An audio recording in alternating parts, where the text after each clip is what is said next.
बिस्मिल्लाहिर्रहमानिर्रहीम। अस्सलाम वालेकुम। आज 14 जून है और दिन है बुध का। इस वीडियो में बात करेंगे कि नून लीग जो नाम के शेर हैं वैसे, लेकिन जब इक़्तिदार की बारी आती है तो कैसे ये ढेर होते हैं और इनकी असल सियासी औकात क्या है कि इक़्तिदार के लिए किस हद तक गिर जाते हैं, पहले ये किस तरह से झूठा बयानियाँ बनाते हैं और साथ ही ज़रा जहांगीर तरीन साहब की जो पार्टी है उस पर भी बात कर लेंगे क्योंकि कल और परसों यानी सोमवार और मंगल को हमने जो बोल टीवी पे हमारा प्रोग्राम है 7 बजे मुज़म्मिल शाह साहब होते हैं, उसामा गाजी साहब होते हैं। दो अहम मेहमान हमारे साथ थे। पहले दिन हमारे साथ मुराद राज साहब थे, दूसरे दिन हमारे साथ नुमान लंगड़ियाल साहब थे। तो इन दोनों से हमने सवालात क्या किए उसकी भी तफसीलात आपके सामने रखता हूँ। क्या नए इंकशाफात हुए, क्या सूरत हाल सामने आई और इसमें थोड़ा सा आपको अंदाज़ा भी हो जाएगा इस्तेकाम पाकिस्तान पार्टी की मौजूदा सूरत हाल का। लेकिन असल जो इंकशाफ है वो नुमान लंगड़ियाल साहब का है और वो कितना बड़ा इंकशाफ है, उससे नून लीग किस तरह से एक्सपोज हुई है उस पर बात करेंगे। चलें स्टेप बाय स्टेप बात कर लेते हैं दोनों दिनों के अहम जो पॉइंट्स हैं उनके ऊपर। सबसे पहले जो मुराद राज साहब हैं उनसे मैंने पूछा सोमवार वाले प्रोग्राम में, मैंने कहा ये बताएं कि आपने तहरीक इंसाफ में जब आप थे आपने टिकट अप्लाई किया था और अगर किया था तो क्या आपको टिकट दिया गया था? तो उन्होंने कहा जी बिल्कुल मैंने टिकट अप्लाई किया था लेकिन मुझे पीटीआई ने टिकट नहीं दिया था। तो ये भी एक वजह हो सकती है इनकी पीटीआई से अलहदगी की, उन्हें टिकट ही नहीं दिया गया था। दूसरा मैंने कहा कि आपने अपनी एक पार्टी अनाउंस कर दी थी, आपने अपने ग्रुप डेमोक्रेट्स के नाम से अनाउंस कर दिया था।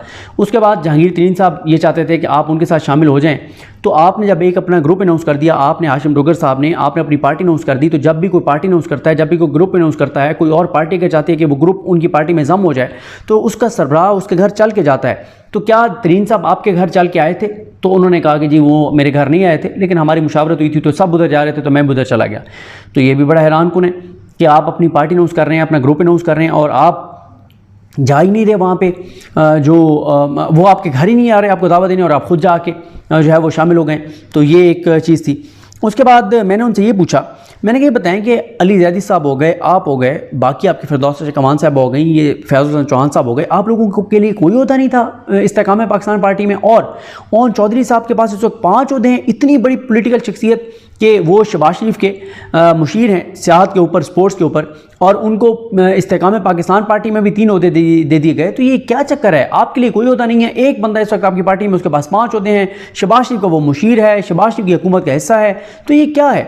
उस पर उन्होंने, उनके पास कोई जवाब नहीं था। उन्होंने कहा इस हवाले से आप ओन चौधरी साहब से पूछें, तरीन साहब से पूछें या अलीम खान साहब से पूछें। मुझे नहीं पता कि अभी तक सरकारी ओहदे क्यों हैं ओन चौधरी साहब के पास। उस पर मैं आता हूँ। नुमान लंगड़ियाल साहब से भी हमने सवाल किया क्योंकि वो भी शहबाज शरीफ काबीने का हिस्सा है, उन्होंने क्या कहा। उसके बाद हमने पूछा उनसे, हमने कुछ बयानात चलाए कि वो नुमान लंगड़ियाल साहब कह रहे हैं कि नून लीग के साथ सीट एडजस्टमेंट करेंगे तो करेंगे या नहीं करेंगे। उन्होंने कहा कि मुझे तो पता ही नहीं है सीट एडजस्टमेंट करेंगे या नहीं करेंगे। फिर उनसे मैंने ये पूछा कि आप ये बताएं कि अगर क्या आप शेर के निशान पर इलेक्शन लड़ेंगे? उन्होंने कहा मोस्ट प्रोबेबली नहीं।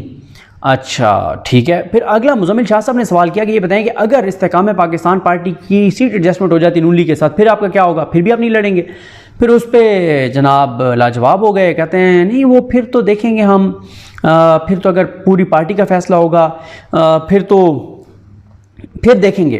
तो इसका मतलब है कि बिल्कुल जो मुराद राज साहब हैं वो शेर के निशान पर इलेक्शन लड़ सकते हैं। उसके बाद उन्होंने कहा कि उनसे ये सवाल किया गया कि ये बताएं कि क्या इस तासुर को तक़वियत नहीं मिल रही कि पीडीएम में शामिल जमातें 15 हो गई हैं, आप पीडीएम का एक हिस्सा हैं, नुमान लंगड़ियाल साहब के पास सरकारी ओहदा, ओन चौधरी साहब के पास सरकारी ओहदा, वो आपके पार्टी के अहम हिस्सा हैं, फिर आप हुकूमत के ख़िलाफ़ बयान कोई नहीं दे रहे, आप बजट पे तनकीद नहीं कर रहे, आप जो है वो नून लीग सीट एडजस्टमेंट की बात कर रहे हैं, आपकी कोई क्लैरिटी नहीं है। और तो ये सारी जो है वो सूरत हाल है, उस पर भी उनके पास कोई जवाब जो है वो नहीं था। अब आ जाएँ कल वाले प्रोग्राम पर जो कि बहुत अहम था क्योंकि नुमान लंगड़ियाल साहब उस प्रोग्राम में हमारे साथ थे और शहबाज शरीफ साहब के साथी भी हैं और इन्होंने जो इंकशाफ किया है उसने एक्सपोज करके रख दिया मुस्लिम लीग नून को, इनकी असल सियासी औकात जो है वो सामने ले आए। पहले तो उनसे पूछा उसामा गाजी साहब ने कि आप अभी भी शहबाज शरीफ काबीना का हिस्सा हैं, शहबाज सरकार का आप हिस्सा हैं? उन्होंने कहा जी बिल्कुल मैं शहबाज सरकार का हिस्सा हूँ। बिल्कुल ठीक है जी, ये उन्होंने एतराफ़ कर लिया। फिर उनसे मैंने सवाल किया कि आप ये बताएं कि आप ये ओहदा आप एक और पार्टी बना ली है, आप एक पार्टी का हिस्सा हैं और आप शहबाज शरीफ हुकूमत का भी हिस्सा हैं, तो कैसे आप ये तासुर ज़ाहिर करेंगे कि आप जो है वो पीडीएम का एक हिस्सा नहीं है, आपकी पार्टी, आप एक अलग पार्टी हैं? उस पर उन्होंने कहा जी अभी उन्होंने फौरी तौर पे तो ओहदा, सरकारी ओहदा छोड़ने से इनकार किया। उन्होंने कहा जी इस हवाले से मुशावरत होगी और मुझे जहांगीर तरीन साहब कहेंगे तो मैं शहबाज सरकार को छोड़ूंगा, शहबाज शरीफ का ओहदा छोड़ूंगा, हुकूमत का ओहदा छोड़ूंगा, सरकारी ओहदा छोड़ूंगा। जब तक नहीं जहांगीर तरीन कहते तब तक मैं जहांगीर तरीन साहब की पार्टी में भी हूँ और मैं पीडीएम हुकूमत का हिस्सा भी हूँ। तो ये बड़ा सवाल है कि दो शहबाज शरीफ के काबीना के मेंबर्स इस पार्टी का अहम हिस्सा हैं, तो कैसे ये पीडीएम से अलग एक जमात है? ये तो पीडीएम का हिस्सा है, एक ग्रोह है, एक ग्रुप है। उसके बाद उनसे कहा कि भैया आप शहबाज सरकार ने जो बजट दिया है उस पर आपने बात नहीं की, आपने हुकूमत की मुआशी तबाही बर्बादी पे बात नहीं की, पाकिस्तान की बुनियादें हिला के रख दी हैं, 14 माह में 76 साल महंगाई का रिकॉर्ड तोड़ दिया है, लाखों लोग बेरोजगार हो गए हैं, करोड़ों लोग खत गुर्बत से नीचे चले गए हैं, लाखों लोग पाकिस्तान छोड़ के चले गए हैं, करोड़ों लोग पाकिस्तान छोड़ के जाना चाहते हैं, सारी इंडस्ट्रीज़ बंद हो गई हैं, डॉलर की यहाँ पर कमी है, डॉलर कहाँ चला गया है, सूरत हाल आपके सामने है। तो भैया आप क्या आपका जो है वो है? उन्होंने कहा देखिए जी अभी तनकीद मैं नहीं कर सकता। तो उन्होंने कोई बजट पे तनकीद नहीं किया और उस पर भी आएँ बाएँ शाएँ और इधर उधर बात करके और निकल गए, कोई तनकीद नहीं की। अब आ जाएँ जनाब उस बात पर, जब उनसे हमने कुछ बयान चलाए, उसामा गाजी साहब ने, हमारी टीम जो है, अब्दुल्ला वाला साहब ने, गुलाम अब्बास शाह साहब जो वहाँ की टीम है हमारी लाहौर की, तो उन्होंने जो शॉर्ट्स निकाले हुए थे जिसमें मरीम नवाज़ साहबा ने बहुत इल्ज़ामात लगाए हुए थे जहांगीर तरीन साहब पर। इसी तरह से अता तारड़ साहब ने तो पता नहीं कहा कि 100 अरब की करप्शन किया जहांगीर तरीन साहब ने, 100 अरब की, आप अंदाज़ा लगाएं 100 अरब की करप्शन। मेरे ख्याल वो लगा जो शॉर्ट सुना इतनी करप्शन। और फिर वो मैंने कल एक ट्वीट किया था उनका जो आबिद शेर अली साहब का वीडियो बयान, वो मैं आपको सुना भी देता हूँ जहांगीर तरीन साहब के बारे में उन्होंने क्या कहा था। तो उस पर उन्होंने बहुत बड़ा इंकशाफ किया, मैं उनका तो अभी आपको सुनाता हूँ जो उनका इंकशाफ है। जो उनका आबिद शेर अली साहब का जो वीडियो है वो आपने सुना भी होगा। लेकिन मैंने जब उनसे ये पूछा कि भाई क्या नून लीग ने माफ़ी मांगी है सब पे, उन्होंने कहा जी बिल्कुल माफ़ी मांगी है।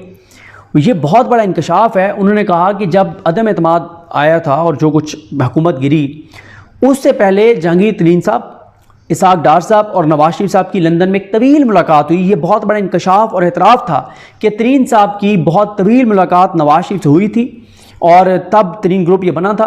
और उसके साथ उन्होंने कहा कि उस मुलाकात में ही शायद जो है वो माफ़ी मांगी गई है। यानी नवाज शरीफ जो यहाँ पे कस्में कुराने उठाते थे कि मैं ये कर दूंगा, मैं वो कर दूंगा, डट जाऊंगा, लड़ जाऊंगा, मर जाऊंगा, पीछे नहीं हटूंगा, अवाम का बड़ा दर्द है, पेट में मरोड़ उठते थे अवाम के, और उस वक्त इनको लगता था तरीन साहब बड़े गलत आदमी हैं। उन्होंने कहा जी माफ़ी मांगी उन्होंने तरीन साहब से, क्या हम गलत करते रहे? और इन्होंने कहा जी हमारा तो निशाना इमरान खान था, आप तो थे ही नहीं, और आपके हवाले से जो हमारे इल्ज़ामात थे वो उनमें कोई हकीकत नहीं थी, और आप बिल्कुल बहुत अच्छे बंदे हैं, आपके साथ हम चलेंगे, नून लीग आपके साथ चलेगी, ये इमरान खान बड़ा गलत आदमी है, हम तो उसकी वजह से आप पे तनकीद करते थे। तो ये आप अंदाज़ा लगाएं कि अपने इक़्तिदार के लिए ये कितने गिर गए हैं। जो शहबाज शरीफ के ख़ानदान के बारे में, मरीम नवाज़ साहिबा के वालिद साहब के बारे में, मरीम नवाज़ के बारे में, जो शहबाज शरीफ साहब के जो साथी हैं नुमान लंगड़ियाल साहब बता रहे हैं कि माफ़ी मांगी है नून लीग ने जहांगीर तरीन साहब से कि जी हम आप पे झूठे इल्ज़ामात लगाते रहे, तो ये करते हैं।